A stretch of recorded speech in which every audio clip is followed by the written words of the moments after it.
Lesson 105, Hitting a Wall at Mulabandha. Question. I started the practices at the beginning and was doing well until I hit number 55, Mulabandha. I find it near impossible to gently flex the sphincter muscle. When I try, I become completely tense and experience a variety of aches and pains as a result.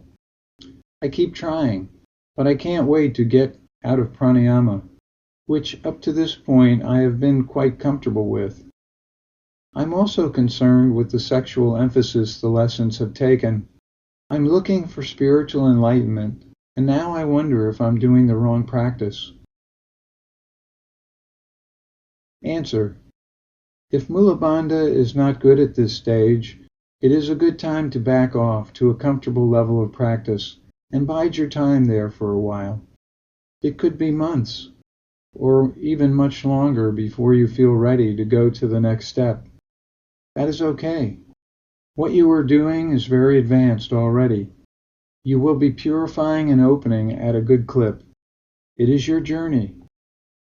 This approach to practices is unorthodox in that everyone can go at their own pace. So you must be measured in your approach and gauge your practices to your experience. Many of the practices described in the lessons have historically been reserved for the very few, esoteric until now. So we all have a big responsibility in using this new approach. It is hoped that many more will be able to benefit from advanced yoga practices than in the past dark age. It is not possible for anyone to zoom right through everything in a few months without hitting a wall at some point. It is a long journey we are on. Remember the lesson. What is your timeline?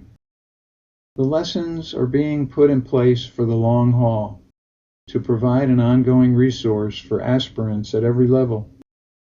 The practices will become progressively more advanced as you read on, and some will seem outrageous. Naturally, at higher levels, fewer will be ready. But there are folks at every level here now, so we go on.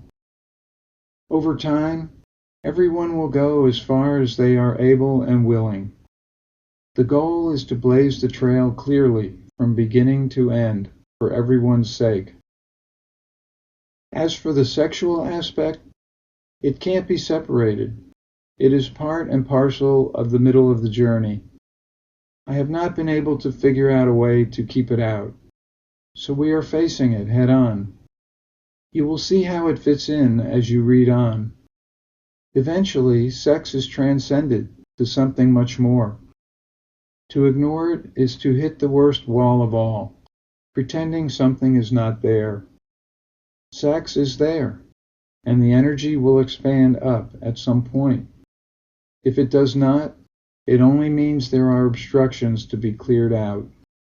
It is a fundamental reality in the transformation of the nervous system to higher functioning.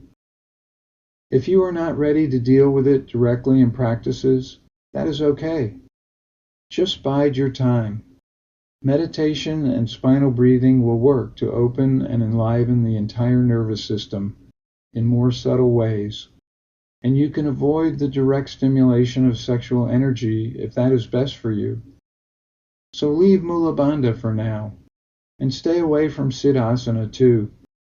Even Sambhavi, at the third eye, is sexual when it connects, bringing ecstatic conductivity up the spinal nerve from the pelvic region. That is just how we are wired for enlightenment, you know. But you can do it all with meditation and spinal breathing. It just takes a little longer, and the sexual aspects are more behind the scenes. The experiences will ultimately be the same, and you will be ready for them. The nervous system will open naturally to its own truth, and you will be filled with light and bliss. There is no particular place you are supposed to be on this broad spectrum of practices. Everyone is on the leading edge of their own journey to enlightenment. Wherever it works for you is where you are supposed to be. As purification occurs, you can move on at your own pace. Be careful not to overextend and expose yourself to ongoing difficulties. This is supposed to be fun. Choose your level of practices for a smooth, enjoyable ride. The Guru is in you.